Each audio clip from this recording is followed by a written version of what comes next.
Welcome back to Animal Notebook. All right, let's jump right into this explainer and uncover everything you need to know about the incredible, highly unique world of lemurs. If you've ever been fascinated by these amazing wide-eyed creatures, you are definitely in the right place. You know, to truly understand these animals, we kind of have to mentally transport ourselves right into the vibrant, high-altitude canopies they call home. Madagascar is the world's fourth largest island, and its isolated tropical rainforests, dry deciduous forests, and spiny thickets are literally the exclusive stopping grounds for these agile climbers. We've got a lot of fascinating ground to cover today. We'll start with Madagascar's unique primates, move into their anatomy and incredible diversity, check out their diet, behavior, and lifestyles, discuss conservation and future threats, and wrap up with some lemur frequently asked questions. So, let's kick things off with Section 1, Madagascar's unique primates. What's absolutely incredible about lemurs is their exclusive endemic habitat. Seriously, they literally do not exist anywhere else in the wild on Earth. They belong to the suborder Strepsirrhini, which is just a fancy way of saying they are wet-nosed primates. So how on earth did they get there? It's honestly a wild story. Madagascar split off and became totally isolated around 88 million years ago. Then, fast forward to about 60 million years ago, ancestral primates actually rafted over from the African mainland on floating vegetation. I mean, talk about a lucky break, right? Because there were absolutely no monkeys or apes on the island to compete with for food or territory, they were able to evolve into an astonishing array of over 100 recognized species that exist today. Moving right along to Section 2, Anatomy and Incredible Diversity. All that geographical isolation led to a massive size range. Look at this contrast. On one end, you've got the tiny Madame Berth's mouse lemur. It weighs a mere 30 to 38 grams, making it the world's absolute smallest primate. On the flip side, we have the indri, the largest living lemur, clocking in at up to 9.5 kilograms. But historically, it gets even crazier. They once shared the island with the now extinct Archaeoindris. That was a giant lemur that literally weighed up to 200 kilograms. Guys, that is the size of a male silverback gorilla. Beyond just their size, these strepsirrhine primates share a super unique biological toolkit. Unlike monkeys, they actually have a wet, dog-like nose, giving them an incredibly keen sense of smell.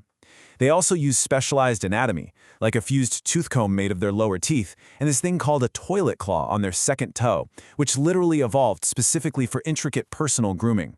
They even have a subtongue just to clean out that tooth comb. Add in a reflective layer in their eyes called a tapetum lucidium for exceptional night vision, and you've got a perfectly adapted forest survivor. Next up, Section 3, Diet, Behavior, and Lifestyles. The diets are remarkably varied, which is brilliant because it lets different species share the forest without stepping on each other's toes. Rough lemurs focus heavily on fruit, acting as these massive seed dispersers. Others strictly eat leaves or insects. But the standout specialist here, for sure, is the bizarre eye. This nocturnal lemur uses this crazy echolocation-like tapping with an elongated skeletal middle finger to find hollow cavities in wood. It then gnaws through the bark and uses that exact same creepy finger to fish out hidden grubs. It is literally the only primate on Earth that hunts this way. Now, when we look at highly social groups like the iconic ring-tailed lemurs, their social structures are fascinating. Many lemur species live in female-dominated societies.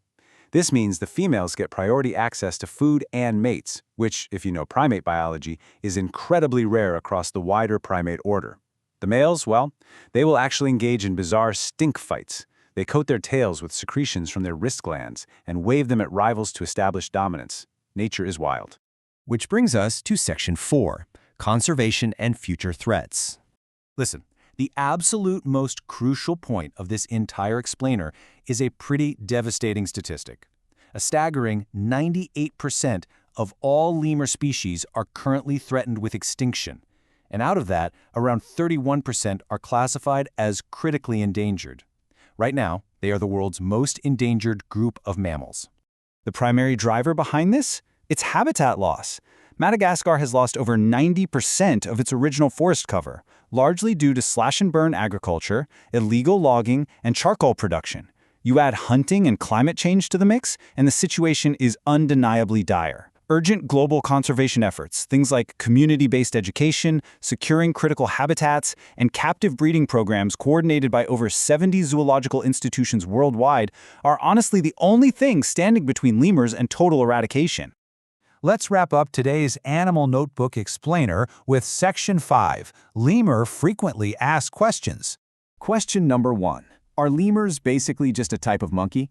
This is by far the most common misconception people have about their taxonomy. And the answer is a definitive no. While both are primates, meaning they're more closely related to us humans than they are to dogs or cats, lemurs actually sit on their very own distinct ancient branch of the evolutionary tree.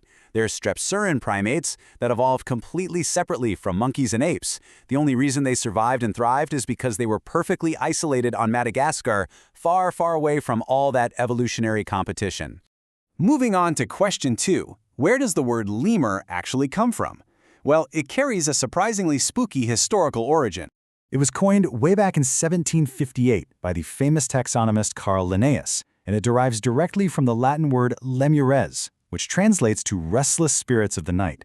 Because many early discovered lemurs were active at night, their brightly glowing eyes, thanks to that tapetum lucidum we talked about earlier, coupled with their ghostly appearance and eerie wailing calls in the dark forest, quite literally inspired scientists to name them after Roman ghosts. Okay, question 3. Is it true that some lemurs know how to dance? If you've ever seen viral wildlife footage on the internet, you've almost certainly wondered about their totally bizarre way of moving on the ground. Well, yes, they actually do. Specifically, species like Varro's sifaka are famous for this bipedal dancing locomotion. Because their incredibly powerful hind legs are perfectly designed to leap horizontally up to 10 meters between trees, their anatomy makes walking on all fours on the ground super awkward. So when they're forced to cross an open space, they dramatically hop completely sideways on 2 legs with their arms outstretched. It's a sideways bounding hop that looks exactly like a comical dance. And finally, question 4. Can I keep a lemur as a pet or see wild ones outside of Madagascar? This brings us to a really critical final takeaway about their delicate existence. Simply put, wild lemurs are completely 100% endemic to Madagascar. Plus, they are wild animals with highly complex social and dietary needs. The illegal pet trade is actually a severe threat to their dwindling numbers. In fact, some species, like the giant indri, are so specialized that they have never successfully survived long-term in captivity anywhere in the world. This stark fact really reminds us exactly why we must protect them right where they belong, in their true wild treetop home. So, leaving you with this thought today, knowing that 98% of these incredible primates are at risk of extinction, what will you do to help spread the word? Thank you so much for joining us for this explainer, and we'll see you next time on Animal Notebook.